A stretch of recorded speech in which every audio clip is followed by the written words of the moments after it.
Административдик аймактык реформа учур талабы болду. Себеби 452 айыл өкмөт болсо, анын ичинен 62 айыл өкмөт бир эле айылдан турчу.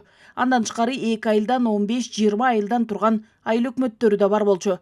Бул албетте ашыкча чыгым. Реформанын натыйжасында айыл аймактардын саны 452ден 235ке чейин кыскарды. Муну менен кошо штаттык бирдикти каржылоого кеткен чыгым 3 миллиард сомго чейин кыскарган. Мурда дээрлик 5 миллиард сом жумшалып келген.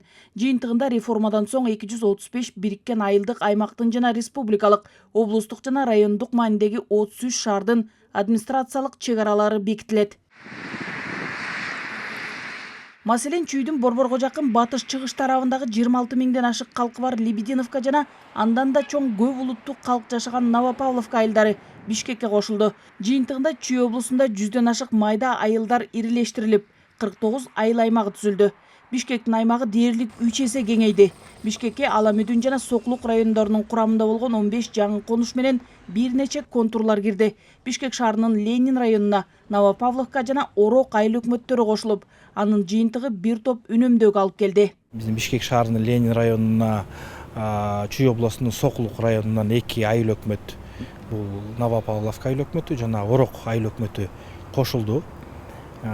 Бул аймактык территориялык реформанын негизинде биз толугу менен ушу 2 айыл өкмөттү өзүбүздүн территорияга кабыл алып, бул мисалы Новопавловка айыл өкмөтү 11,5 миң гектар аянты менен, Орок айыл өкмөтүнү 4,5 миң гектар аянты менен кабыл алдык. Ошо толугу менен 16 миң гектар аянты.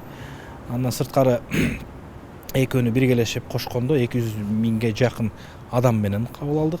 Административдик аймактык реформа пилоттук түрдө 2022 жылы Ысык көлдүн 1, Нарын облусунун 5 районунда жүргүзүлгөн. Негизги максат бюджеттик каражаттарды үнөмдүү пайдалануу, айыл аймактары менен шаарлардын социалдык экономикалык мүмкүнчүлүктөрүн жогорулатып, заманбап башкарууну уюштурууга өбөлгө болду. Тиешелүү мыйзам долбоорлорун иштеп чыгып, өзгөртүүлөр киргизүү боюнча иш жүргүзүлдү.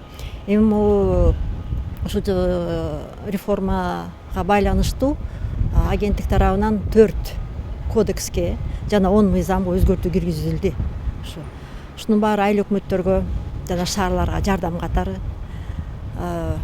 айылдык кеңештерге, айыл өкмөттөргө жардам катары белгиленет. Калктын саны көбөйүп жаткан шартта реформа айыл аймактары менен шаарлардын социалдык экономикалык мүмкүнчүлүктөрүн жогорулатып, заманбап башкарууну уюштурууну камсыз кылуу үчүн зарыл болду дейт адистер. Нургүл Жумабекова, Бекжан Токтосунов, Ала Тоо 24.